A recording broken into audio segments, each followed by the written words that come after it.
Hello, my name's Ben, And my name's Josh. and welcome back to FPL Graduates, and welcome back to another video where we are hopping straight into another double game week. Double game week 35. Can it live up to what double game week 34 produced? We're not too sure, but let's get into our teams.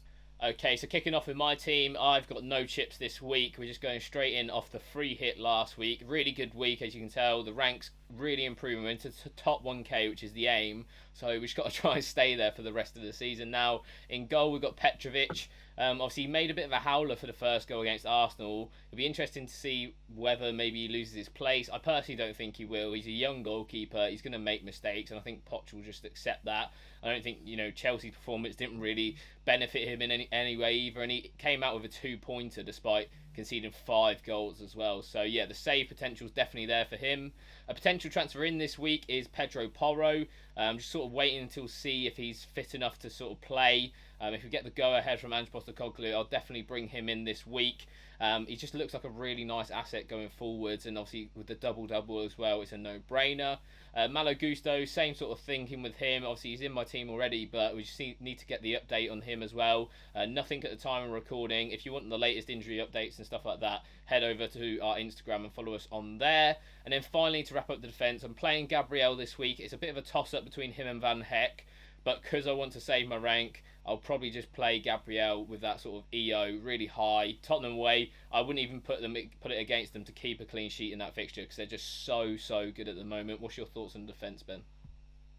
Yeah, a decent defence, and obviously Petrovic in goal is he's got a howler in him. Pedro Porro, I don't mind that at all. Again, that's a guy I'm looking to bring in on the wild card. So you know what, Malagusto, it's one of those ones you could end up transferring him out if there is an injury there to him. We'll have to wait and see. But if there is a chance that he's fit, it's definitely a keep. Gabriel's the only risk for me. Spurs away is a difficult one defensively. So let's see what happens with that. There's obviously the option of going for someone else on your bench in case they have a better fixture. But yeah, as well, he does have that goal threat, so don't mind the defence at all. So moving on to my midfield, starting off with Cole Palmer. If we get the go-ahead that he's sort of recovered from his illness, he'll definitely be on my captaincy armband this week. Really nice fixtures, in my opinion, as well. I think Aston Villa away is not been as hard as what it was at the start of the season. I think Chelsea can definitely go there and get something. Same with Tottenham at home. Again, defensively, sort of got some injuries back there. I think Chelsea can cause them problems. Chelsea in general, I think their attack's been decent. It's just their defence that sort of lets them down this season. So it'd be interesting to see how they do in that double game week. Next up is another potential transfer in. It would be taking Mo Salah out for Kevin De Bruyne.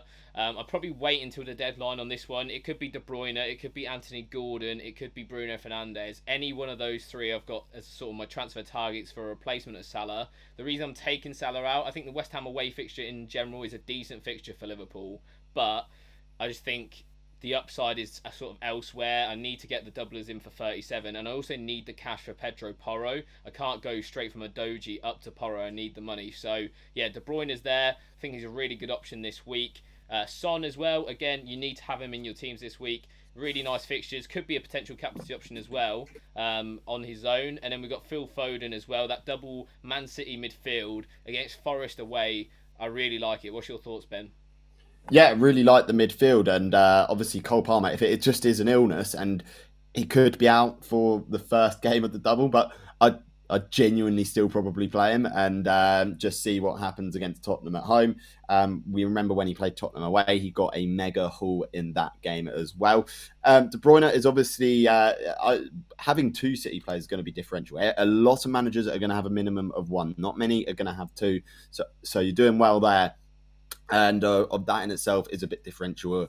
The potential of probably a triple City attack if you have Haaland, right? So that's one of those ones where, yeah, I don't mind that at all. And Son is probably close to essential as you can get. But obviously, you're missing sort of in there an Anthony Gordon, maybe, like you said, that could do well sort of in those home fixtures. But overall, really decent midfield there.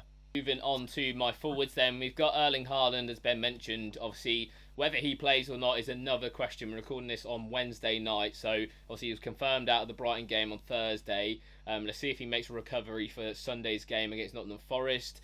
Isak, essential in my opinion. You need to have him in your team. Between him and Gordon, I think it's really close. Obviously, Isak has penalties, so for me, he sort of just edges it for me.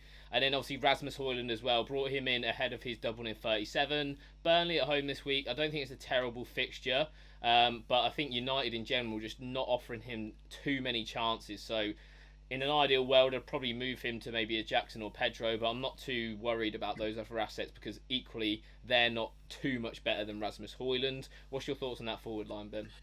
Yeah, I think you can get away without transferring out Højlund this week just because there are a lot of other fires sort of in your team potentially that you may need to sort of get rid of. Haaland's probably not one that you'd get rid of because it's not a serious injury. He's definitely sort of time of recording, he didn't play in 34, but we'll see if he plays in 35 and wait for an update on that. Isak, like you said, is close to essential. So I don't mind that attack. It's a possibility that you have to bench Haaland for one more week.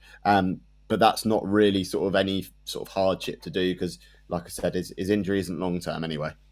Yeah, and then just to touch on the bench, then obviously in goal, there's Dubravka, Sheffield United at home this week, decent fixture. Obviously, Garnacho would be the first sub if Haaland was to sort of not play this week, which again I don't mind that with Burnley at home for United this week. Van Heck, as I mentioned, could maybe play him ahead of Gabriel, but I think because they're both away fixtures, I'll probably just edge it to Gabriel.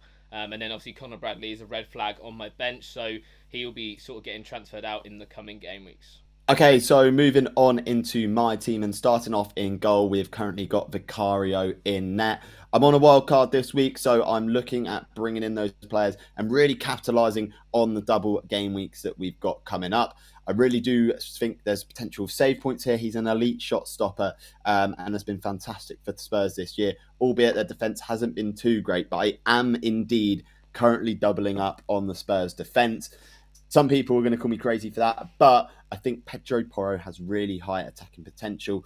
I'm looking at the save points of Vicario, the assist and attacking potential of Porro in this team. I'm also looking at the same way for Malo Gusto, who I'm looking to bring in. If he's fit and ready to go for 35, I will definitely keep him. If not, I can just make a quick switch and possibly look at a different Chelsea defender, although I'm not too keen on any of the other options from Chelsea. And then to finish up the defence, we've got Gvardiol of Manchester City. Again, some decent fixtures.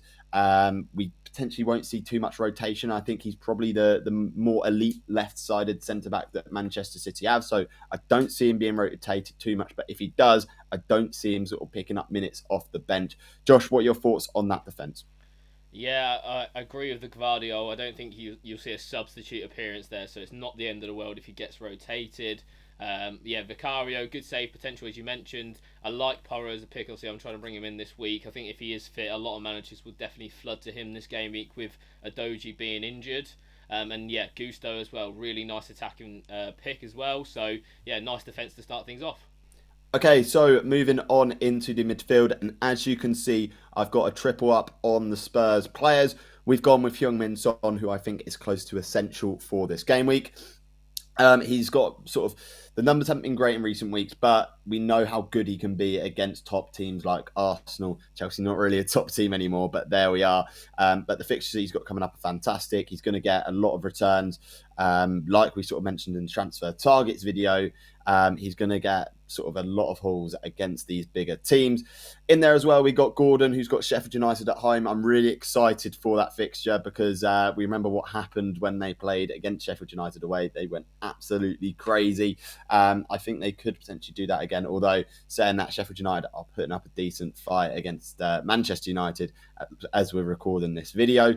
Moving on, we've got Cole Palmer, who has been in my team. Oh, so I brought him in at sort of 0.5% owned or something ridiculous like that when he first broke into that Chelsea team, and I haven't looked back since. He's stayed in there throughout. I don't see him being moved out even with his illness. I'll just take that one game and move on. Phil Foden in there. I've opted for him over De Bruyne just because the funds are a little bit tighter because I've obviously spent a lot of money here on my midfield. Bruno Fernandes as well as my Manchester United attacking option. His minutes are very assured in that midfield. On penalties as well, scored one in 34-2. So I don't mind that. A decent fixture against Burnley at home. Let's see what they can do. So Josh, the thoughts on the midfield fairly expensive sort of midfield there. Yeah, I think it is the best midfield you can go with though for the wild card. I've seen it floating around Twitter. A lot of people sort of maybe going for like Brennan Johnson and stuff like that, but I think this is the best you can get. Anthony Gordon's a fantastic pick, not just for this week but for next week and game week 37 in the double. Bruno Fernandes, as you mentioned, reliable. He's returned, I think, in like 6 game weeks at his last 7, so really nice from him. And then the other picks just sort of pick themselves because they've been so good and reliable this season.